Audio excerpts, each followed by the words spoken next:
Hello, furniture nerds. It's good to see you guys again. So, today I'm talking about the good stuff, bonus tools that will assist you in assessing your team, filling the gaps, and building a team of superheroes. Do you sometimes feel like Elastigirl or Gumby being pulled in all directions, especially when you're adding interviewing and hiring to your to do list? Well, tools like the disc profile and strengths finder can be super helpful when hiring. They both give you insights about a person that you wouldn't be able to discern in a 30 to 60-minute interview. At Kimiko, everyone on our team and potential hires take both assessments. The disc profile helps us figure out how to fill the gaps, and strengths finder helps us to find the superpowers that we are looking for. Both are used to cultivate a strong team and foster healthy communication. To give you a little insight into the DISC profile, each of the letters in the word DISC represent one of four behavioral types. So D is for the dominant behavioral type, I is for influencing, S is for the steady behavioral type, and C is for the compliant behavioral type. So those are the rule followers. At Kimiko, when looking for furniture specifiers, we usually seek out people with high S's and high C's because they are typically detail oriented. And that means that they'll take the time to look up the information so that they can do things right the first time. We also know that most salespeople are high D's and I's generally because they are fast moving, very competitive, social, and they think that rules are meant to be broken. Keep in mind that none of this is absolute because there are always other factors at play, like motivators or even life events. Tamara, who's one of our designers, is actually an exception to our rule. She is a high D, so her profile looks a little bit different than the rest of our designers.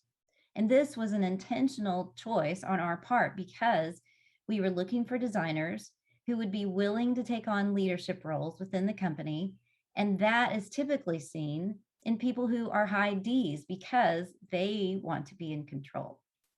There is a lot to the DISC profile for sure, and I'm just scratching the surface. So if you're curious and you'd like to know more, please reach out.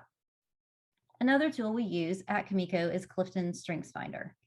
I love Strengths Finder because it focuses on the positive, which is also usually what people do well and what they enjoy. When I look at my team's top 5 strengths, I can quickly identify what each person is good at and what they gravitate toward. When I find out what people's superpowers are, then that also helps me to fill gaps on my team and put people in the right seats. And that is my favorite thing to do for sure. To give you some insight into StrengthsFinder and how it plays out in my world, 2 of my strengths are arranger and achiever. I like to orchestrate things with lots of moving parts and get stuff done.